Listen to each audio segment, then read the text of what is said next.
Բարև ձեզ, հարգելի հետևորդներ, գտնվում ենք նորից հակակոռուպցիոն դատարանում, այսօր Նարեկ Ամբարյանի վերաբերյալ դատաքննություններ, մի քանի նկատառում ունեմ, այս վերջերս անդադ այնպես է ստացվում, որ ուղիղ հրահարձակումները, մեղադրյալները դեմ է լինում, դա իրանց իրավունքն է, որը ըստ էության ոչինչ չի փոխում, որովհետև ասեն, որ բոլոր մեղադրյալները շատ ֆոտոգենիկ են եւ կարող է հանրությանը հաճույք պատճառեին իրենց դեմքերով երևալով։ Բացի դրանից, այսինքն սրա մասին լինի ուղիղ հեռարձակում, լինի տեսաձայնագրություն կամ ընդհանրապես չլինի, մենք բոլորս տեղյակ ենք, թե մեր երկրում ինչ է կատարվում, ով ինչ է արել եւ ով ինչի համար պետքա պատասխան տա։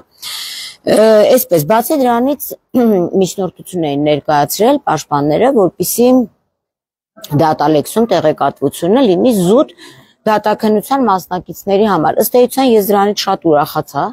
որովհետև այն տեղեկատվությունը, որ կար, այն ինչը պարարտները, որ մեղսագրվում է կոնկրետ ինձ այս պարագայում հետաքրքրում է Նարեկ Ամբարյանը, ընդհանրապես այս դատաքննության առումով շատ չի հետաքրքրում եւ այո, երևի թե մենք պետքա ներկա չլինենք այս դատաքննությանը,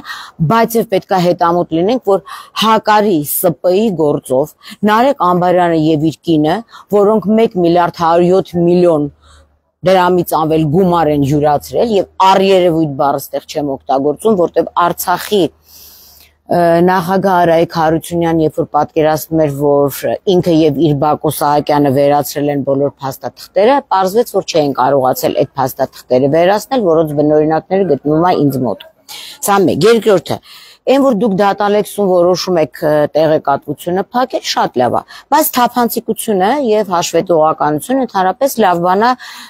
ժողովրդավարության բաստիոն կոչվող երկրում, եւ եթե ժողովրդավարության բաստիոն չլինենք, երևի թե Նարեկ Ամբարյանը եւ Անահիտ Ղալթախչյանը այլ արարքների համար եւս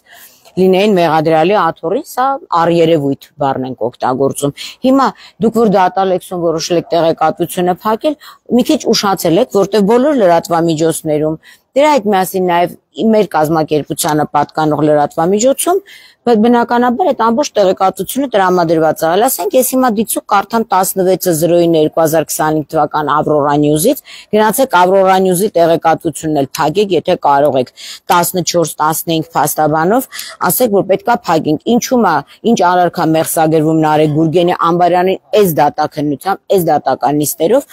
Նարեկ Գուրգենի Ամբարյանին մեղադրանք է առաջադրվել այն բանի համար, ասենք որ Նարեկ Գուրգենի Ամբարյանը եղել է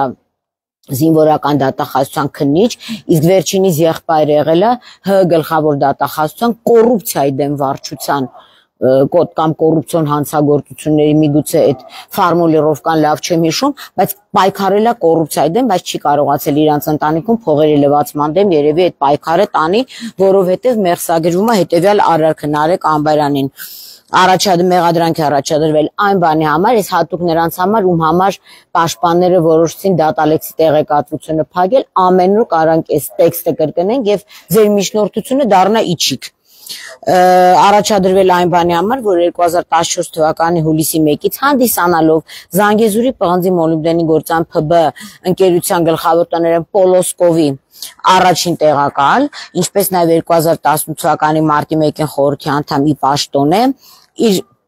կարգադրիչ եւ այլ լիազորություններն իր, ինչպես նաև ուրիշ անձանց օգտին օգտագործել նպատակով օգտագործել է ՓԲ ընկերության շահերին հակառակ, որի արդյունքում ընկերության համար առաջացել են ծանր հետևանքներ եւ այլն եւ այլն եւ այլն։ Այսինքն այն ինչ արարքներ, որ մեղսագրվում է, բնականաբար արդեն դատալեքսից ով որ պետք էր մեզ էլ հետը վերցրել ենք։ Ես հիմա մեկ այլ բան եմ ուզում ասեմ հետևորդներին եւ պարոն Նարեկ Ամբարյանին, որ այս դատական նիստով ես կարող եմ իմ հետաքրքրությունը սահմանափակել, սակայն հարգելի Պողոսյան Արտուր ՀՀ քննչական կոմիտեի նախագահ, շուրջ 2 տարի ձեզ մոտ գտնվում է հաղորդում հանցագործության մասին Նարեկ Ամբարյանի տիկնոջ Անահիտ Ղալթախչյանի կողմից Հակարի ՍՊ-ի մեջ մասնակցելու վերաբերյալ եւ 1 միլիարդ 107 միլիոն ու իրանց համար կոպեկներ դրամներ յուրացնելու վերաբերյալ։ Ես խնդրում եմ ասել, կարող են հիմա այլ փաստաբաններն ասել նման բան չի եղել, ես կարող եմ, ինչքան իրանք ասին չի եղել, ինչքան իրանք փագեն տեղեկատվությունը, մենք այնքան բացելու ենք այդ տեղեկատվությունը։ Եվ ըստ էության այսօր քննչական կոմիտեին ես կոչ եմ անում, եւ սա եւ Արցախից բռնի տեղահանվածների պահանջն է, եւ մեր բոլորի, որտեղ դա մեր հանրային ֆոնդերն ա եղել, որ յուրացվել են Քարիակի կողմից, նորից եմ հիշեցնում, կանայք այս կանանցով գործելը, մենք դե քանի որ ժողովրդավար երկիր ենք եւ կանանց իրավունքները պաշտպանում ենք եւ կանայք դարել են գործարար, 4 տղամարդ թաքնվել են իրանց կնոջ մեջքերի հետևում։ Այսօր էլ ասում են մեզ մի նկարեք, Նարեկ Ամբարյանը Անահիտ Ղալթախչյանի մեջքի հետևում, որտեղ իր կինն ա գործել եւ հիմա իր կնոջը կարելի է կանչել տեսնել հեկերից, ինչ տեղեկատվություն ունի, ինչ մասնագետ է, ոնց ա ստացվել, որ Հայաստանի Հանրապետության բնակիչը Արցախի ներդրումային հիմնադրամից ստացել է 1 միլիարդ 100 միլիոն ՀՀ դրամ, մեր փողերը։ Նարեկ Ամբարյան, դու կարող ես չտեսանկարը անվել, շատ ֆոտոգենիկ եք եւ ձեր նկարները ամենտեղ կա, կարող ենք ձեր կնոջ հետ ձեր նկարները դնել։ Եվ ինչ կապ կա Նարեկ Ամբարյանի տիկնոջ եւ Վահե Հակոբյանի, նույն պղնձի մոլիբդենի գործարանի Վահե Հակոբյանի տիկնոջ Էլիզաբետ Պետրոսյանի միջև եւ ամենակարևորը, այս երկու սուբյեկտը ինչ կապ ունեն Արցախի փոխոստիկանապետ, բնական ռեսուրսների նախարար, Կոմիտաս Կարապետյանի միլիարդատեր տիկին, Մերի Կարապետյանի